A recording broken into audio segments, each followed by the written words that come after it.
Fala pessoal, essa aula vai ser excelente para quem está querendo aprender Machine Learning, que está começando e quer entender o processo geral.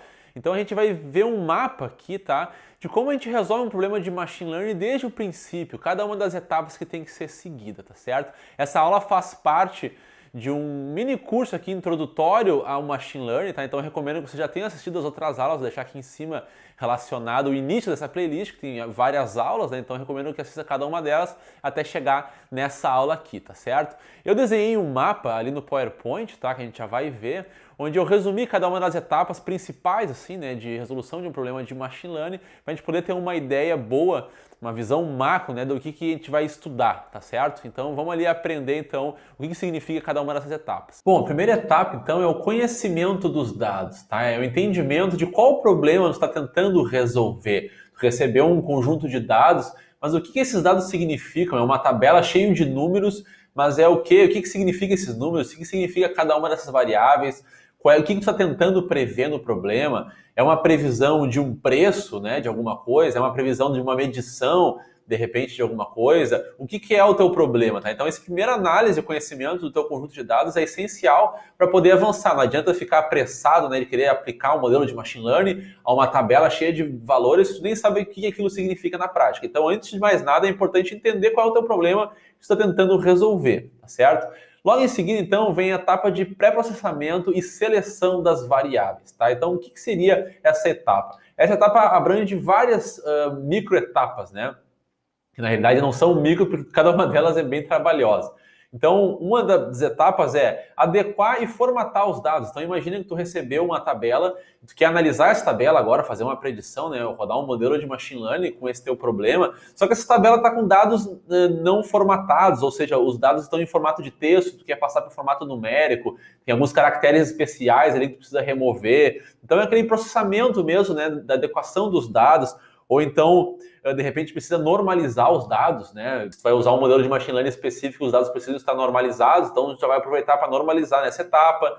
Precisa também tratar dados faltantes. Imagina que tem alguns dados, né, que estão faltantes, algumas amostras têm pontos de algumas variáveis, algumas colunas do teu conjunto de dados tem pontos que estão faltando, não foram preenchidos. E aí, o que tu faz com isso? Tu vai eliminar aquela amostra inteira, vai substituir aquele ponto faltante por outra coisa. Tem uma coisa que tem que ser feita também nessa etapa. Tem também o tratamento dos outliers, né, que são aqueles pontos fora da curva, os valores. Imagina que tem uma coluna de alguma variável e tem alguns valores que estão muito distantes uns dos outros. Será que vale a pena remover esses valores ou deixar esses valores? Então essa decisão também faz parte.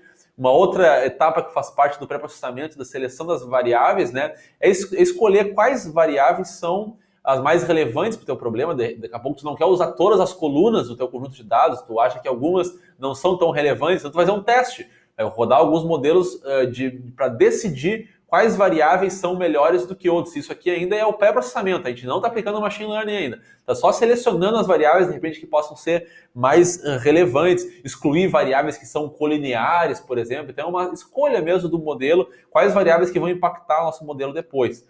E também reduzir a dimensionalidade, né? Tem algumas técnicas de redução de dimensionalidade que são basicamente, tem um pouco a ver com essa etapa, essa outra opção da etapa anterior, só que em vez de excluir variáveis nesse caso, que não são relevantes, a redução de dimensionalidade ela agrupa várias variáveis em uma só, né? Ou em mais de uma variável, né? Faz um agrupamento de variáveis em outra. Tá? Então essa é uma outra técnica que também faz parte do pré-processamento.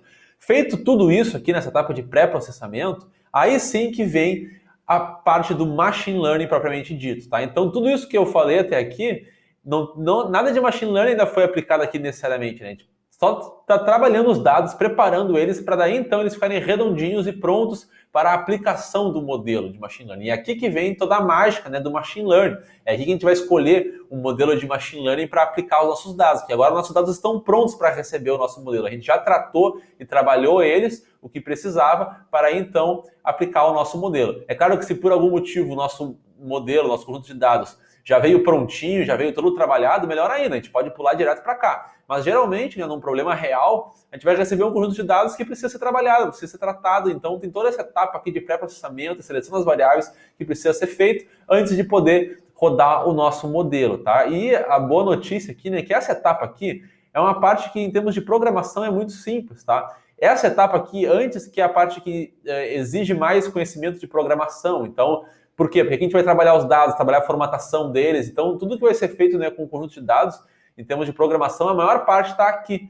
A parte de aplicação do modelo de machine learning geralmente é a parte mais fácil, mais rápida. É só puxar um código, né, e executar ele. O algoritmo já está praticamente pronto, né, não tem muita coisa o que fazer aqui. O pessoal que está iniciando nesse assunto geralmente fica com medo aqui, achando que, poxa, eu vou precisar ser um especialista em programação para conseguir rodar um modelo de machine learning. Imagina ter que escrever todo o código de um modelo, mas não, os códigos estão prontos, só precisa aplicar eles, né? Essa parte que é mais trabalhosa, é a parte de tratar os dados. Então, por isso que a gente colocou aqui no canal já, né, o curso de Python para Machine Learning, curso de linguagem R para Machine Learning, que ali a gente vai adquirir os conhecimentos para poder trabalhar e tratar os dados, porque depois a parte de aplicar o modelo de Machine Learning vai ser bem simples em termos de programação. Ela só precisa do conhecimento mesmo dos modelos, para escolher qual modelo é o melhor para cada situação e assim por diante. Então aqui que ocorre a mágica do Machine Learning, depois do pré-processamento e seleção de variáveis. Aí sim, depois disso, a gente vai medir os resultados, certo? A gente vai medir os resultados e não só medir os resultados, mas também escolher qual é a forma de medição. A gente vai separar os dados em um conjunto de treino, um conjunto de teste, vai fazer validação cruzada, vai fazer reamostragem. Então aqui também, além de medir os resultados, também tem a forma de medição, a escolha de qual medição vai ser feita também, né? Então, feita a medição, ou seja, já rodou o modelo de machine learning, agora viu o resultado, qual é que foi a performance desse modelo para esse conjunto de dados, aí agora a gente pode aperfeiçoar as coisas, né?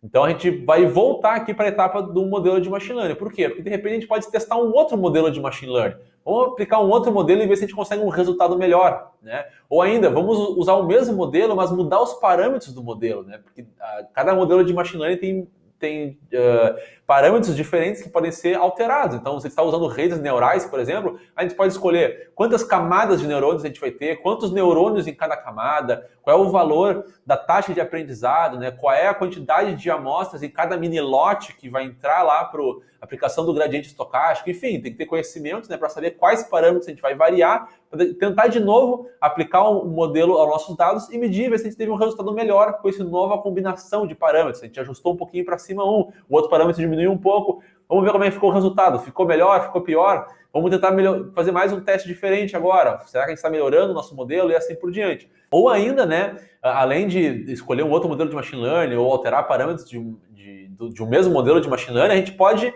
retroceder mais uma etapa ainda, né, nessa fase de aperfeiçoamento e voltar para a parte de pré-processamento e seleção de variáveis. E daqui a pouco a gente pode tomar uma decisão um pouco diferente. Olha, em vez de excluir os dados faltantes, eu vou substituir eles pela média ou pela mediana, vou fazer um tratamento diferente aqui com os dados faltantes e ver como é que fica depois o resultado. Ou ainda eu vou tratar diferentes outliers. De repente eu tinha excluído os outliers, agora eu não vou excluir. Ou vice-versa, né? Enfim, quais variáveis que eu excluí ou deixei de excluir, vou fazer agora uma combinação diferente. Não vou excluir as variáveis que eu achei que eu deveria ter excluído, ou vice-versa. Então a gente pode voltar para essa etapa aqui de preparar um modelo para depois aplicar ele e ver se por acaso a gente teve um resultado melhor também. Então essa etapa de aperfeiçoamento, a gente pode tanto trabalhar aqui nos modelos de machine learning, como também ainda na parte de seleção de variáveis e pré-processamento. E a gente vai ficar fazendo isso. Tem uma curva, geralmente, né, de esforço em relação ao valor que a gente conseguiu obter, né? O valor que a gente conseguiu obter. Vai ter bastante esforço em tentar melhorar aqui os modelos de machine learning, voltar para pré-processar os dados aqui, selecionar as variáveis, e vai chegar um momento em que daqui a pouco a gente não vai mais estar agregando tanto valor, né? No início, quanto mais esforço a gente vai colocando, nosso valor, nosso desempenho do modelo vai melhorando em relação ao nosso conjunto de dados, a gente vai descobrindo qual é o melhor modelo, quais são os melhores parâmetros, né?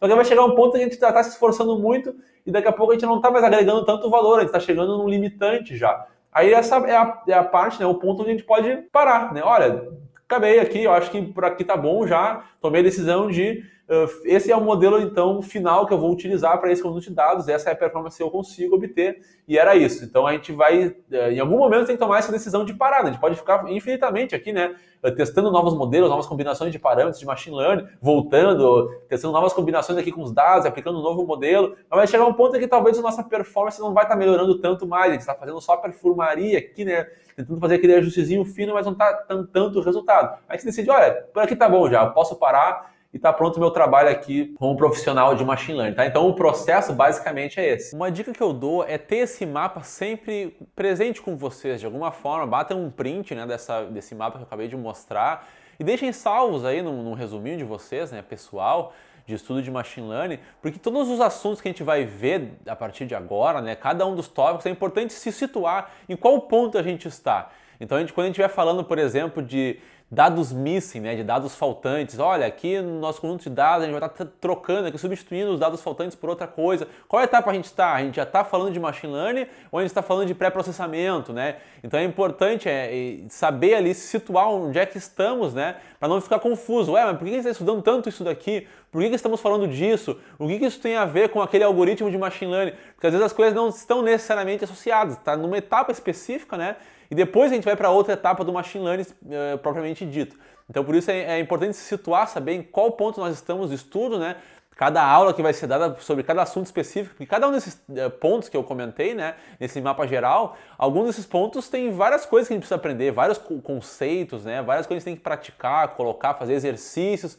Então é importante saber se situar, né, para não se complicar assim na visão macro, tá? Porque essa visão macro é a que vai se manter praticamente sempre, né? A gente sempre vai fazer cada um desses processos em etapas. Às vezes a gente vai poder pular um, né, e ir direto para outro, dependendo da situação, dependendo do problema, mas em geral a gente vai seguir esses processos, na maior parte das vezes. Então é importante memorizar isso, ter sempre em vista assim, né, o que a gente está fazendo afinal, para onde estamos indo, né, o que estamos fazendo, de onde começamos e para onde vamos, tá? Então esse foi o objetivo dessa aula, passar essa visão geral para que nas próximas aulas agora, quando a gente for abordar os temas mais específicos de Machine Learning, vocês possam, né, se situar melhor. Então só lembrando, né, para quem quiser estudar mais profundamente o Machine Learning, a gente vai abordar com muitos detalhes cada um desses pontos desse mapa que eu mostrei no nosso curso de Machine Learning, né? Quem já está assistindo essa aula aqui dentro do nosso curso vai ver logo na sequência aqui cada um desses pontos, né, esmiuçado com calma. E quem está só inscrito no nosso canal aqui do YouTube, né, e quer conhecer mais os nossos cursos completos, né, de Machine Learning, é só ver aqui na descrição do vídeo, tá certo, gente? Então por essa aula eu vou ficando por aqui e a gente se vê em breve em próximos vídeos. Até mais!